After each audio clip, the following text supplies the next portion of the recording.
घर बैठे आदमी को ये कोई सिखा के नहीं आएगा बेटा, इसके लिए तो कहीं जाना पड़ेगा, सीखना पड़ेगा, तभी बात बनेगी ना। घर पे बैठे बैठे क्या है, कभी एक चीज़ पढ़ ली फिर चल यार छोड़ म्यूजिक सुन लूँ। बाहर आने से क्या होता है, हमें दिखता है सब लोग पढ़ रहे हैं, आगे बढ़ना है। अब ना बहुत बड़े पैमाने पे अभी जैसे ग्रुप डी का पेपर हुआ, तुम्हें पता चला होगा, ठीक ठाक पेपर हो गया, ज़्यादा लीक वीक भी नहीं हुआ। अब ज्वाइनिंग्स हो जाएंगी बहुत जल्दी। अब SSC GD की बहुत बड़ी भर्ती कह रहे हैं बेटा, 84,000 के आसपास। हरियाणा पुलिस, अगर तुम्हें पता हो, ये पाइपलाइन में है। हाँ CET बेटा जो पहले पास हैं वही भर पाएंगे, अब CET दोबारा भी होगा, अब उसकी तैयारी रखना। हरियाणा पुलिस की भर्ती, दिल्ली पुलिस का तो अब एग्जाम आ गया, इसके तो फॉर्म अब नहीं भरे जा रहे, सितंबर में भर दिए गए थे, 30 सितंबर तक भरे गए थे ना 1 से लेके, इनका पेपर है। चंडीगढ़ पुलिस का रिजल्ट आ गया, चंडीगढ़ पुलिस का, और बेटा मुझे बहुत प्राउड होता है बताते हुए कि इसमें फर्स्ट और सेकंड दोनों रैंक पर हमारे लड़के हैं, हमारी अलग अलग ब्रांचेस से 2 बच्चे भी, बाकियों का पता नहीं चला। उन्होंने भी कहा कि एक बार मेडिकल हो जाए तब फिर नाम डिस्क्लोज कर देना, ऐसे ठीक नहीं लगता, कई बार ये होता है ना लास्ट में जाके कोई बात अटक जाए, कई लोग मानते हैं नज़र लग गई कुछ इस तरह का, तो ठीक है कोई बात नहीं, फिर उनको बुलाएंगे तब मिलवाएंगे। तो देखो कितनी सारी वैकेंसी हैं। दिक्कत क्या है, तुम्हारा जो मेन काम है ना बेटा वो पढ़ाई का है, और सही दिशा में पढ़ना पड़ेगा। मेहनत तो की जाए लेकिन वो सही दिशा हो। अब छोटा सा टॉपिक है राष्ट्रपति का, जिसमें कम से कम नाम तो पता हो। इसको नाम पता करने के लिए 1 घंटे का टाइम हमने अपने ऊपर इन्वेस्ट किया, हमने बहुत सारी एक्स्ट्रा चीज़ें भी सीखी। अब जब कल को राष्ट्रपति डिटेल से पढ़ाऊंगी ना तो ये क्लास तुम्हें हेल्प करेगी। तो ऐसे रोज़ थोड़ा थोड़ा सीखना पड़ेगा, आगे बढ़ना पड़ेगा। तुम अपना एक टारगेट बना लो कि भाई मैं यहाँ हूँ तो मेरा टारगेट यहाँ तक है, वो कितनी ऊंचा है वो तुम्हें पता होगा, क्योंकि तुम कहाँ हो वो भी तुम ही जानते हो, टीचर को नहीं पता।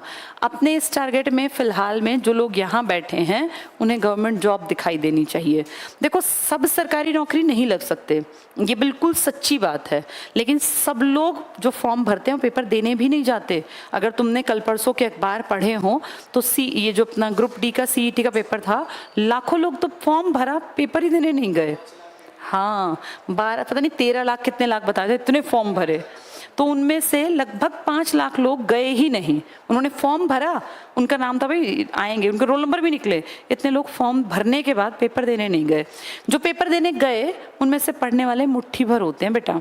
पेपर देने जाने का मतलब नहीं कि हम तैयारी करके, आधे लोग तो 6-8 महीने से किताब तक नहीं देखी होगी खोल के, वो मुंह उठा के चलेगा कि चलो पेपर देने चलेंगे। आपकी जितनी गवर्नमेंट जॉब आती है ना, अगर मैं रियलिटी में कहूँ तो पढ़ने वाले लोग बहुत ज़्यादा हैं ही नहीं। ये बेटा मेहनत की डिमांड करता है। अब तुम 1 घंटे से लगातार फालतू की कितनी बातें जो तुम्हारे जीवन में बाकी कहीं काम नहीं आनी, लेकिन तुम्हें पढ़नी पड़ेंगी क्योंकि पेपर में आएंगी।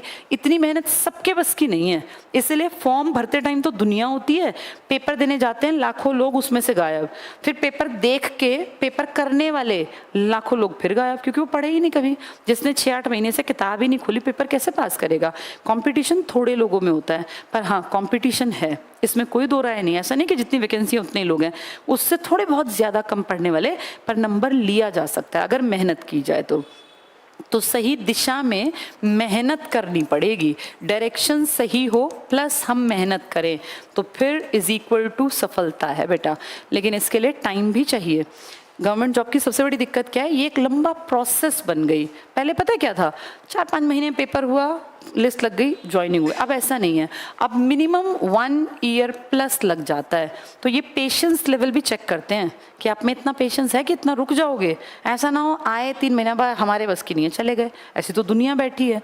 तुम नौकरी तक तब पहुंचोगे जब तुम टिकने का भी मन होगा कि यार मैं 1 साल, 1.25 साल, 1.5 साल, जब तक मैं ना लग जाऊं मैं अपने ऊपर मेहनत करता रहूंगा, करती रहूंगी, तब बात बनेगी बेटा।